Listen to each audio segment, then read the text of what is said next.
Lalu saudara, apakah ada landasan hukum yang cukup untuk meneruskan atau menghentikan kasus yang menjerat Bambang Wijoyanto? Apa pula yang harus jadi pertimbangan Presiden untuk mengambil keputusan soal hal ini? Kita perbincangkan dengan dua pakar hukum tata negara dari Universitas Indonesia berseberangan soal kasus ini, yakni Refli Harun dan Margarito Kamis. Selamat petang, Bung Refli, juga Bung Margarito. Selamat petang. Dari Bung Margarito, melihat adanya kemungkinan atau desakan SP3 terkait kasus Bambang Wijoyanto? Nggak boleh cerita desakan-desakan, bicara aturan. Aturannya seperti apa? Iya, aturannya sih deponering itu bisa dilakukan, penyampingan perkara itu bisa dilakukan. Ya, oportunitas jelas, bisa gitu. Yang paling pokok adalah ada nggak alasan? Itu yang paling pokok. Ada? Kewenangan itu kewenangan eksklusif Jaksa Agung, bukan Presiden. Cari alasan yang tepat, kalau itu ditemukan, lakukan. Cari alasan yang tepat, Bung Refli, adakah alasan yang tepat itu? Iya, sebenarnya kan kalau kita lihat kasus Bambang Wijoyanto ini ya, kita harus melihatnya dari dua aspek ya. Aspek yuridis dan aspek non-yuridis. Nah, kalau kita lihat aspek yuridisnya kan tentu kan publik bertanya-tanya. Bambang itu ditetapkan sebagai tersangka dan ditangkap itu pada tanggal 29 Januari. Sampai sekarang sudah 6 bulan lebih ya. Itu kasusnya belum juga dilimpahkan. Padahal sebenarnya kan dari sisi pembuktian, kalau seandainya memang kasus ini ada, ya harusnya kan tidak susah, ya. Tetapi kan kita tahu bahwa ada deadline waktu bagi pimpinan KPK periode Bambang itu adalah Desember. Makanya kemudian pada akhir periode inilah kemudian desakan-desakan lalu kemudian muncul untuk SP3 dan kemudian Presiden juga ingin mempertimbangkannya. Tapi kan dari sisi non-yuridis, sebenarnya kan kita juga paham, ya. Ini kan tidak lepas dari konteks perseteruan KPK Polri, penetapan tersangkanya Budi Gunawan. Dan ini kan harus kita lihat satu paket ya, dengan petersangkaan Abraham Samad, dan kemudian to some extent juga terkait dengan Denny Indrayana, walaupun tidak terlalu dekat ya. Dan akhirnya kan kita tahu juga kemudian dua pimpinan KPK yang merupakan proponen utama KPK dalam periode Bambang Samad ini, akhirnya kan diberhentikan karena memang undang-undang mengatakan kalau menjadi tersangka dia harus diberhentikan. Dan kemudian sudah digantikan oleh PLT ya. Lalu kemudian kita tahu bahwa KPK kemudian mungkin sudah memperbaiki hubungan dengan Polri dan lain sebagainya. Nah, karena itu kemudian saya menganggap tidak heran kalau orang kemudian mendesak, ngapain sih kasus yang tidak jelas ini kemudian tetap dilanjutkan. Nah, mengenai mekanisme untuk menghentikannya ya soal pilihan. Apakah itu SP3 ya? Karena sampai sekarang saya ini belum dilimpahkan juga ya. Nah, kalau nggak salah ini sudah P21. Ya, sudah P21 artinya tapi belum ke pengadilan. Ya, belum. P21 itu harus diikuti dengan, kalau 21 itu diikuti dengan penyerahan tersangka. Baru seluruh kewenangan penanganan perkara itu berada di tangan kejaksaan.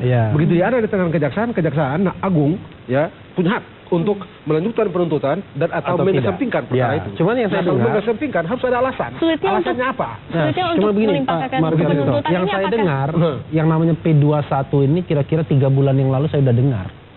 Jadi bolak-balik P21 dan lain sebagainya. Tetapi kita tidak pernah juga setelah 3 bulan ya masih begini juga begitu kasusnya. Nah, ini yang kemudian akhirnya kan kita bertanya-tanya sebenarnya ini serius apa enggak sih kasusnya? Serius atau tidak? Bung Margarito melihat ini sulitnya untuk melimpahkan kasus ini kan sama nih, sama aja begitu ya. Bagi saya begini, kalau kasus itu tidak cukup bukti, jangan lanjut. Tapi kalau kasus itu cukup bukti, lanjut. Selama ini, begitu ya. Kalau menurut amatan Anda, bukti-bukti ini sudah cukup atau belum? Yang saya dengar adalah sudah P21. Kalau P21 3 bulan yang lalu saya dengar. Saya tidak tahu.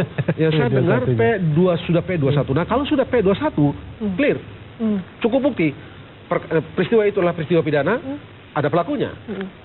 Jelas itu. Kita jeda dulu diskusi ini, kita akan melihat kondisi terkini dari evakuasi dari para korban Aviastar dari Bandara Hasanuddin Makassar, Sulawesi Selatan. Ini adalah gambar terkini yang kami dapatkan dari proses pemindahan korban Aviastar. 6 jenazah korban Aviastar saat ini telah tiba di Bandara Sultan Hasanuddin Makassar, Sulawesi Selatan.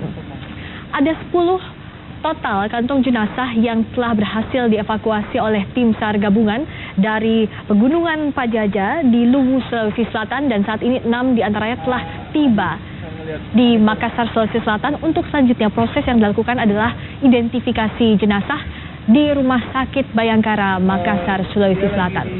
Kondisi di Makassar, Sulawesi Selatan sudah gelap saat ini dan juga proses evakuasi di lokasi sebelumnya sudah dihentikan.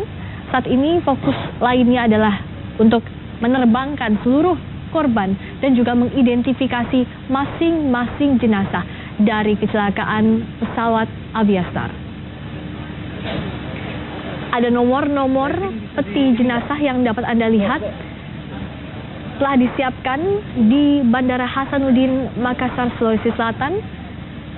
Masing-masing peti jenazah yang telah diberi nomor ini selanjutnya akan dibawa menuju ke Rumah Sakit Bayangkara, Makassar, Sulawesi Selatan. Ada 10 penumpang termasuk kru yang berada di dalam pesawat Aviastar pada saat kecelakaan terjadi dan pada akhirnya menabrak pegunungan Pajaja di Kabupaten Luwu, Sulawesi Selatan. Proses evakuasi ini berlangsung berhari-hari, saudara, karena memang kendala yang dihadapi oleh tim SAR gabungan adalah medan yang terjal di Pegunungan Pajaja yang hanya dapat ditempuh dengan berjalan kaki saja. Sehingga proses pencarian serpihan pesawat maupun evakuasi korban harus dilakukan oleh tim SAR gabungan dengan peralatan yang terbatas dan juga akses menuju ke tempat kecelakaan yang amat terbatas. Tidak dapat dilalui oleh kendaraan apapun, hanya dapat dilalui dengan berjalan kaki. Di sebelah kiri layar Anda, ini adalah tadi proses pengangkatan serpihan pesawat maupun evakuasi korban dari lokasi kecelakaan pesawat di Luwu, Sulawesi Selatan. Tadi Kepala Basarnas Marskal Madya F.H. Bambang Sulistyo telah menyatakan bahwa evakuasi atau pencarian korban di area Pegunungan Pajaja telah dihentikan. Untuk selanjutnya seluruh jenazah akan diterbangkan menuju ke Makassar, Sulawesi Selatan. Dapat Anda lihat seluruh elemen masyarakat tergabung dalam tim SAR ini, baik dari TNI, Polri, masyarakat juga Badan SAR Nasional terjun di dalamnya. Sementara di kanan layar Anda, ini adalah proses ketibaan dari para jenazah korban Aviastar, tepatnya ada 6 jenazah yang saat ini berada di Bandara Sultan Hasanuddin Makassar, Sulawesi Selatan. Jenazah ini sudah dimasukkan ke dalam peti jenazah yang juga telah diberikan nomor untuk selanjutnya dibawa ke Rumah Sakit Sultan Hasanuddin Makassar, Sulawesi Selatan. Saat ini belum ada satupun korban yang dapat diidentifikasi karena seluruh proses pengenalan jenazah akan dilakukan di Rumah Sakit Bayangkara, Makassar. Berikutnya kami akan kembali melanjutkan dialog terkait apakah mungkin kasus Bambang Wijoyanto ini dihentikan. Kami akan bahas ini usai jeda di Kompas Petang.